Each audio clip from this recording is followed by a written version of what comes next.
یہاں تک کہ اپنے سگے چچا ایمان نہیں لے کر آ رہے، جنہوں نے آپ کو پالا بچپن سے. چلو وہ تو دشمن تھے، وہ ایمان نہ لائیں تو انسان صبر کرتا ہے، یہ تو دشمن ہے.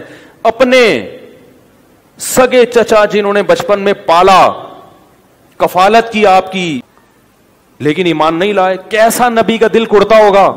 لیکن ہمارے ہاں بغض سے مارے ہوئے سینے، وہ دل کے جن کے اندر علی کا بغض سرایت کیا ہوا ہے، وہ بار بار یہی رٹا لگاتے ہیں، نبی تو اپنے چچا کے کام نہیں آئے.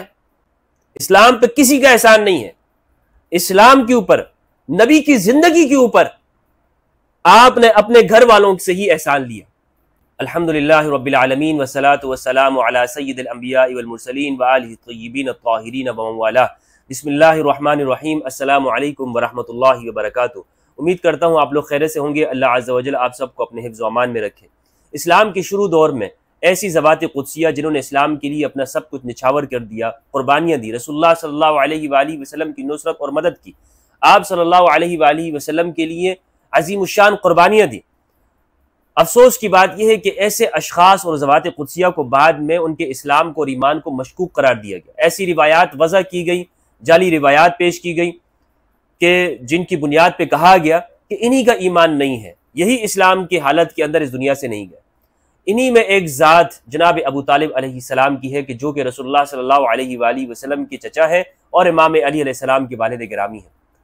اگر آپ رسول اللہ صلی اللہ علیہ وآلہ وسلم کی سیرت طیبہ کا مطالعہ کریں، خواہ وہ سیرت کسی نے بھی لکھی ہو، کسی بھی فرقے نے لکھی ہو، خواہ وہ شبلی نعمانی کی ہو یا وہ سیرت طیبہ سیرت مصطفیٰ کسی دیوبندی عالم دین نے لکھی ہو، یا پیر کرم شاہ الحضری رحمہ اللہ کی ہو، یا ڈاکٹر طاہر القادری حفظہ اللہ کی ہو، سیرت طیبہ کی تمام جس نے بھی لکھی ہے کتابوں کے اندر آپ یہ چیپٹر دیکھیں گے کہ جو مکی دور کا ہے، مکی دور جو کہ 40 سال قبل اعلان نبوت کا ہے رسول اللہ صلی اللہ علیہ وآلہ وسلم کا، جب تک آپ نے اعلان نبوت نہیں کیا، اور پھر 13 سال وہ مکی دور کہ جس میں رسول اللہ صلی اللہ علیہ وآلہ وسلم نے اعلان نبوت کیا ہے.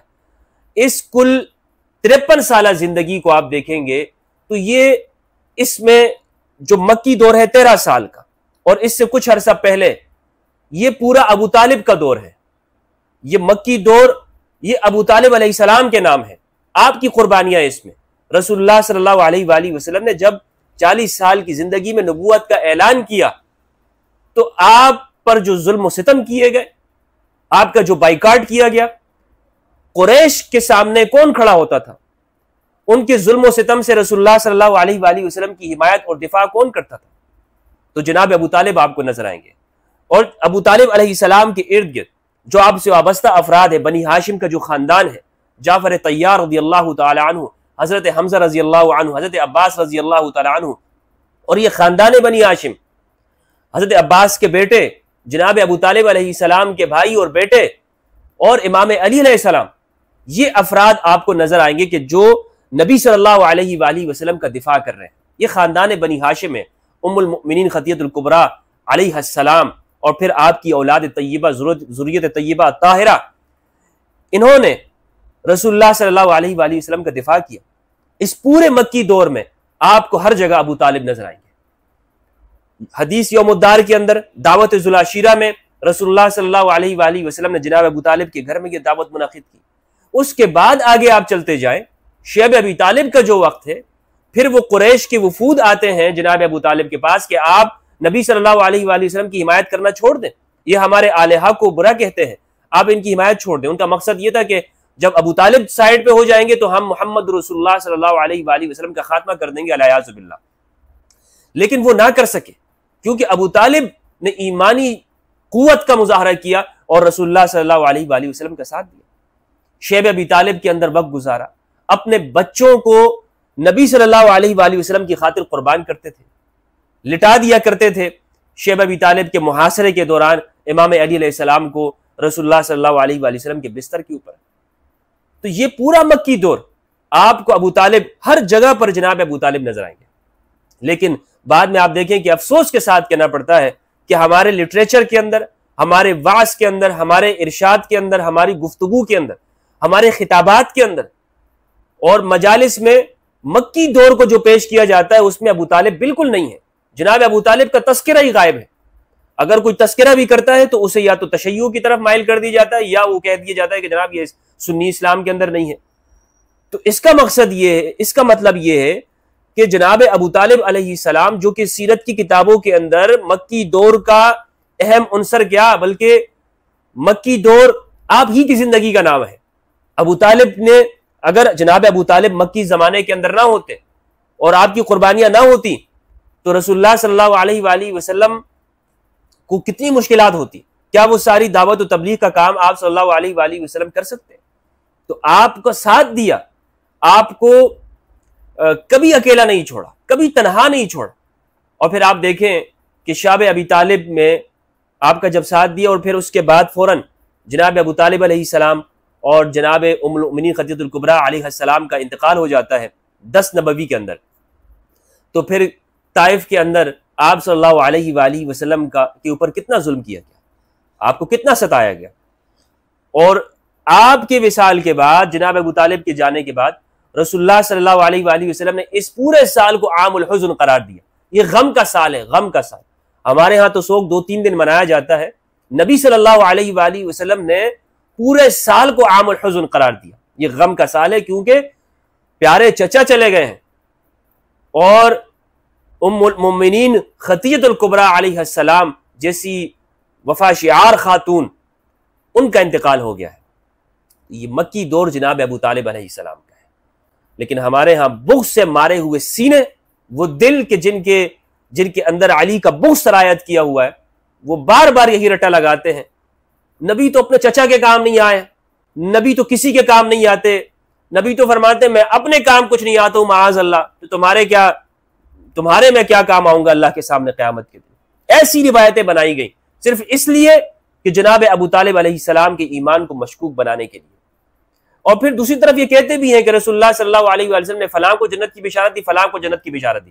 اگر نبی فلاں کو جنت کی بشارت دیتے ہیں اور خود اپنی زندگی کا معلوم نہیں ہے تمہاری روایتوں کی حیثیت کے اعتبار سے، تو تمہارا معیار ہی غلط ہے. ایک طرف تم دوسروں کو جنتی تو ثابت کرتے ہو نبی کی احادیث کے ذریعے، رسول اللہ صلی اللہ علیہ وسلم کے فرامین کے ذریعے، اور دوسری طرف پھر یہ بھی کہتے ہو کہ رسول اللہ نے فاطمہ الزہرا علیہ السلام سے فرمایا کہ میں تمہارے لیے کچھ اختیار نہیں رکھتا ہوں، میرا کوئی اختیار نہیں ہے، تمہارے لیے کوئی اختیار نہیں، اب درست عمل کرو. تو یہ تو ہے جناب مکی دور، ابو طالب علیہ السلام کا دور. اسی طرح اگر آپ مدنی دور کو دیکھیں گے، مدینہ کا یہ 10 سال کا زمانہ، کل نبوی زمانہ جو ہے وہ 23 سال کا ہے، 23 ایئرس کا. اس میں 13 سال مکی اور 10 سال مدنی. مدنی سال جو مدنی زمانہ ہے، مدنی دور، یہ پورا کا پورا علی علیہ السلام کے لیے، امام علی علیہ السلام کا دور ہے. آپ دیکھیں کہ جب والد وفات ہو گئے ابو طالب، تو علی بن ابی طالب علیہ السلام نے رسول اللہ صلی اللہ علیہ وآلہ وسلم کا دفاع کیا، آپ کا ساتھ دیا. تمام جنگوں میں، مشاہد میں، غزوات میں، سرایا کے اندر جناب علی بن ابی طالب علیہ السلام آگے آگے. بدر، احد، خیبر، خندق، تمام مواقع آپ دیکھ لیں کہ رسول اللہ کے ساتھ کون ہے؟ علی بن ابی طالب علیہ السلام ہے.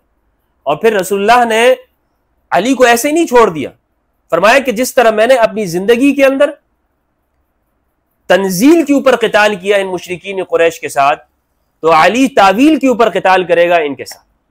علی کو اختیار دے کر رسول اللہ صلی اللہ علیہ وآلہ وسلم اس دنیا سے گئے ہیں. تو مدنی دور جو اہم مواقع، خواہ جنگ کے ہو یا صلح کے ہو، علی بن ابی طالب علیہ السلام ہے وہاں پہ. مگر یہاں بھی افسوس کے ساتھ کہنا پڑتا ہے کہ مدنی دور کو بھی جب آج بیان کیا جاتا ہے تو علی بن ابی طالب علیہ السلام سے کاٹ کے بیان کیا جاتا ہے. نبی صلی اللہ علیہ وآلہ وسلم نے بدر کے دن میں، بلکہ اکثر جنگوں میں، اپنے اقارب کو، اپنے قریبی رشتہ داروں کو آگے کیا. اگر قریش کی طرف سے کوئی مبارزت کرتا تھا نا، اعلان کہ کوئی حل میں مبارز ہے، کوئی ہم سے مقابلہ کرنے والا، تو نبی صلی اللہ علیہ وآلہ وسلم اپنے افراد کو کہتے تھے حمزہ آپ جائیے، علی آپ جائیے، عبیدہ بن حارث آپ جائیے. جعفر طیار کو آگے کرتے تھے. غزوہ موتا میں جعفر طیار کی شہادت ہوئی ہے. اور امام علی علیہ السلام وہ آگے بڑھتے تھے. بدر، خیبر، احد، تمام مواقع کے اندر کیوں آگے کرتے تھے؟ اس لیے آگے کرتے تھے کہ رسول اللہ صلی اللہ علیہ وآلہ وسلم گویا کہ اپنے خاندان کو آگے کریں، کہ کوئی ہمیں یہ نہ کہے کہ اس اسلام کے اوپر کسی اور کا احسان ہے۔ اسلام پہ کسی کا احسان نہیں ہے، اسلام کے اوپر، نبی کی زندگی کے اوپر آپ نے اپنے گھر والوں سے ہی احسان لیا۔ علی بن ابی طالب علیہ السلام نے دفاع کیا آپ کا، حمزہ نے دفاع کیا، جعفر طیار نے دفاع کیا، آپ کے خاندان کے لوگ آپ کے لیے قربانیاں دیتے تھے۔ آپ دیکھ لیں غزوات میں آپ کو ان افراد کے علاوہ اور کون نظر آتا ہے؟ مجھے بتائیے بدر میں آپ کو کون نظر آتا ہے؟ دیگر صحابہ کرام ہیں، اس میں کوئی شک و شبہ نہیں ہے، دیگر صحابہ کرام رضوان اللہ علیہم انہوں نے قربانیاں دی، جہاد کیا، لیکن پہلے کون نکلتا تھا؟ کون معرکہ کو سر کرتا تھا؟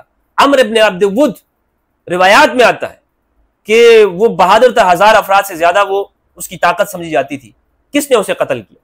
سب کہتے ہیں کہ ہم اس کے مقابلے کے اندر کوئی نہیں نکل رہا تھا، کوئی کسی کی ہمت نہیں ہوئی کہ وہ اس کے مقابلے کے لیے نکلے، لیکن علی بن ابی طالب علیہ السلام نکلے اور اس کا خاتمہ کر دیا۔ تو مدنی دور امام علی علیہ السلام کا زمانہ ہے، مکی دور جناب ابو طالب علیہ السلام کا ہے، اور مدنی دور امام علی علیہ السلام کا ہے۔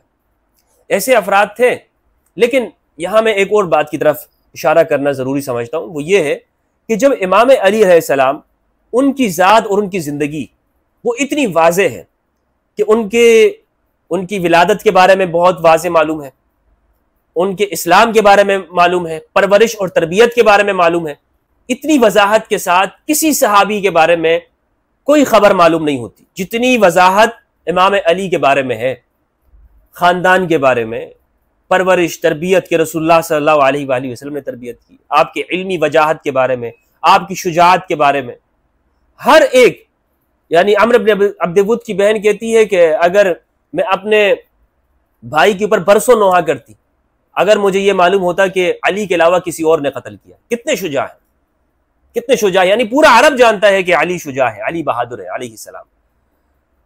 تو جب اتنی وضاحت سے ہمیں علی کے بارے میں معلوم ہوتا ہے تو پھر یہ بات کیوں ہم دیکھتے ہیں کہ سب سے زیادہ اختلاف بھی وہ امام علی علیہ السلام کے حوالے سے، آپ کی زندگی کے حوالے سے، ایسا کیوں ہے؟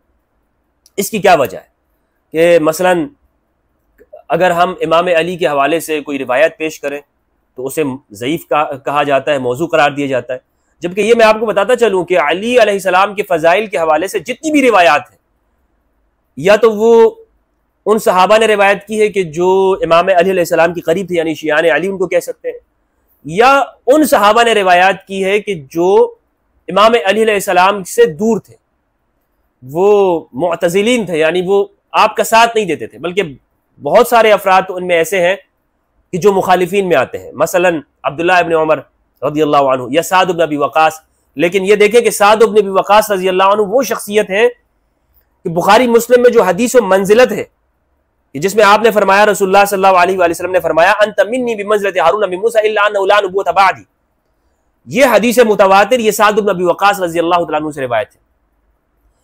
دیگر روایات تو جب اس درجے کی واضح شخصیت ہے کہ مخالفین یا معتزلین صحابہ، وہ صحابہ کے جو آپ کے ساتھ بھی نہیں تھے، انہوں نے امام علی کے بارے میں اتنی واضح روایات نقل کی ہیں، تو پھر اختلافی شخصیت ہی سب سے زیادہ آپ کیوں ہیں، اور آپ کے زمانے میں یہ ایسا کیوں ہے؟ اس کا جواب سمجھنے کے لیے ایک بات ضرور آپ یاد رکھیے گا، یہ مقدمہ ہے، یہ بات آپ کو ہر جگہ سمجھ میں آئے گی، وہ یہ کہ استاد حسن فرحان المالکی حفظہ اللہ وہ ایک بات کرتے ہیں، وہ یہ کہتے ہیں کہ ہم سمجھتے ہیں کہ اگر ہم تاریخ کا مطالعہ کریں یا ہم کسی دور کا بھی، یا کسی فقیہ کا یا کسی بادشاہ کا، کسی رائٹر کے اگر ہم مطالعہ کرتے ہیں، ہم جاننا چاہتے ہیں کہ وہ کیسا شخص تھا، تو ہمارے لیے ضروری ہے کہ اس دور کی سیاسیات کو ہم مطالعہ کریں، یہ جانیں کہ اس دور کی سیاسیات کیا تھی، سیاست کن کے پاس تھی، اقتدار پہ کون سے افراد تھے، پھر ہم یہ دیکھیں کہ جس شخص کے بارے میں وہ لوگ کہہ رہے ہیں کہ یہ شخص ایسا ہے، یا اس کے بارے میں جرح کی جاتی ہے، تو یہ جرح کرنے والے، ان کا تعلق حکمرانوں کے ساتھ کس درجے کا ہے۔ مثال کے طور پر آج کے زمانے میں اگر عمران خان کے بارے میں مولانا فضل الرحمان صاحب جرح کرتے ہیں اور وہ کہتے ہیں کہ یہ یہودی ایجنٹ ہے، یہ ایک جرح ہے، علمی جرح ہے، یعنی جس طرح اصحاب الجرح و تعدیل نے کہا ہے کہ فلاں ضعیف ہے، فلاں موضوع ہے، تو اس کو بھی آپ جرح کے طور پہ لے لیں۔ تو اگر یہ بات ہے تو آپ کو کیا آپ اندھا دھند اس بات کے اوپر یقین کر لیں گے کہ جی مولانا فضل الرحمان صاحب نے چونکہ ایک ثقہ راوی انہوں نے یہ بات کہی ہے، عالم دین ہے ماشاءاللہ، مفتی محمود صاحب رحمہ اللہ کے بیٹے ہیں، تو ان کی بات معتبر ہوگی، ثقہ راوی ہے، تو آپ غور کریں گے، آپ کہیں گے کہ نہیں بھائی ان کی جرح ان کے بارے میں قبول نہیں ہے، اس لیے کہ یہ سیاسی مخالفت کی وجہ سے، وہ مخالف پارٹی کے تھے تو لہٰذا انہوں نے ان کے بارے میں یہ بات کہی ہے۔ اسی طرح آپ نے اس زمانے میں جا کے دیکھنا ہے کہ آپ جو فقیہ وہ آپ کو اگر شیعان علی کے بارے میں جرح کر رہے ہیں، وہ کہہ رہے ہیں کہ اس روایت کے اندر فلاں راوی شیعہ ہے، رافضی ہے وغیرہ وغیرہ، تو ان کی اس کے بارے میں جرح قبول نہیں ہوگی، کیونکہ وہ مخالف پارٹی کے لوگ ہیں۔ یہ بالکل واضح بات ہے کہ وہ صحیح کہہ نہیں سکتے ان کی روایات کو، اگر کہیں گے تو ان کے اپنے اصول خراب ہوں گے۔ تو آپ نے دیکھنا ہے کہ وہ جو جرح کی جا رہی ہے اس شخص کے بارے میں، اس میں اس زمانے کی سیاسیات کتنا اہم پوائنٹ رکھتی ہیں، اہم مقام اس کے اندر رکھتی ہیں۔ تو ایک بات اگر آپ کو یہ سمجھ میں آ جاتی ہے تو یہ ساری روایات جو جناب ابو طالب علیہ السلام کی ایمان کے بارے میں یا اہل البیت علیہ السلام خاندان بنی ہاشم کے بارے میں ملتی ہے، تو یہ آپ کو ایک ایک کر کے سمجھ آنا شروع ہو جائے گی۔ تو اب یہ سوال اس کا جواب میں دیتا ہوں کہ آخر امام علی علیہ السلام کے بارے میں یہ کیوں اس طرح نظر آتا ہے؟ اس کا واحد جواب یہ ہے، آسان جواب یہ ہے کہ قریش کی بیوروکریسی اور اکثریت کو اس کی کمر توڑنے والے وہ امام علی علیہ السلام ہے۔ بدر، احد، خندق، خیبر تو وہ یہود کے ساتھ تعلق تھا، تو بدر، احد اور خندق کمر کس نے توڑی ہے؟ امام علی علیہ السلام نے۔ جو مشرکین کی جو پاور ہے، ان کی کریم، اس کو قتل کرنے والے امام علی علیہ السلام ہیں۔ اور پھر یہی لوگ آگے جا کر یہ لوگ پھر مسلمان ہوئے، انہوں نے کلمہ پڑھا ہے۔ لازمی بات ہے عرب کے اندر یہ چیز تھی کہ وہ اپنی دشمنی کو نہیں بولتے تھے، وہ اپنی دشمنی کو یاد رکھتے تھے۔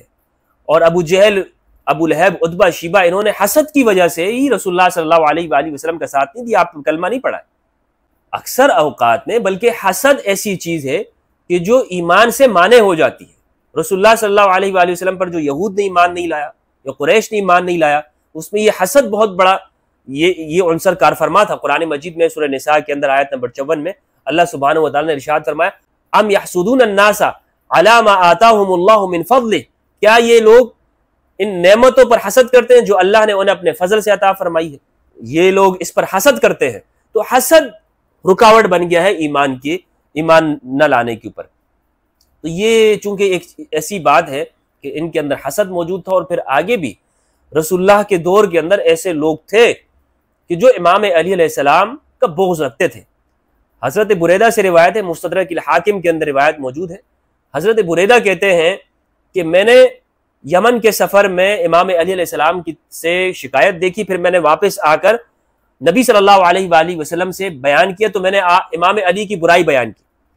اور اس سے اگلی روایت کے اندر یہ عمران بن الحسین رضی اللہ تعالیٰ عنہ سے، وہ فرماتے ہیں کہ 4 صحابہ نے نبی صلی اللہ علیہ وآلہ وسلم کی بارگاہ میں شکایت کی، اور صحابہ کا یہ طرز عمل ہوتا تھا کہ جب کسی سفر سے آتے تھے تو سب سے پہلے رسول اللہ صلی اللہ علیہ وآلہ وسلم کے پاس آ کر کارگزاری سنایا کرتے تھے کہ کیا ہوا۔ انہوں نے آ کر سب سے پہلے یہ کام کیا کہ علی کی شکایات کی، تو رسول اللہ صلی اللہ علیہ وآلہ وسلم کے چہرے کا رنگ بدل گیا، متغیر ہو گیا۔ آپ نے فرمایا کہ تم علی سے کیا چاہتے ہو؟ من کنت مولا فہذا علی المولا، جس کا میں مولا ہوں علی اس کا مولا ہے۔ تو اس موقع پر رسول اللہ صلی اللہ علیہ وآلہ وسلم نے امام علی علیہ السلام کے فضائل و مناقب بیان کیے۔ تو کہنے کا مقصد یہ ہے، ہم نے اس چیز کو سمجھنا ہے کہ یہ ایسا کیوں ہے کہ خاندان بنی ہاشم کے افراد ہی وہی طعن کے موجب بنے ہیں، انہی کی طرف طعن کیا گیا، انہی کو نشانہ بنایا گیا ہے، علی کی سیرت کو، ابو طالب علیہ السلام کی زندگی کو، حالانکہ پورا مکی دور وہ ابو طالب علیہ السلام کا اور پورا مدنی دور وہ امام علی علیہ السلام کا۔ تو ضرورت اس امر کی ہے کہ ہم سیرت النبی صلی اللہ علیہ وآلہ وسلم کا جب مطالعہ کریں تو ہوش و حواس کے ساتھ کریں، اور اپنی آنکھوں کے اوپر جو باندھی ہوئی پٹیاں ہیں فرقوں کی، ان کو اتار کر کھلے ذہن کے ساتھ، دل کے ساتھ علی ابن ابی طالب علیہ السلام کی زندگی کو سمجھنے کی کوشش کریں۔ اللہ سبحانہ و تعالیٰ کی اس سے دعا ہے کہ پروردگار مجھے اور آپ سب کو قرآن مجید میں تدبر کرنے اور اہل البیت علیہ السلام کی معرفت عطا فرمائے۔ والسلام علیکم ورحمۃ اللہ وبرکاتہ۔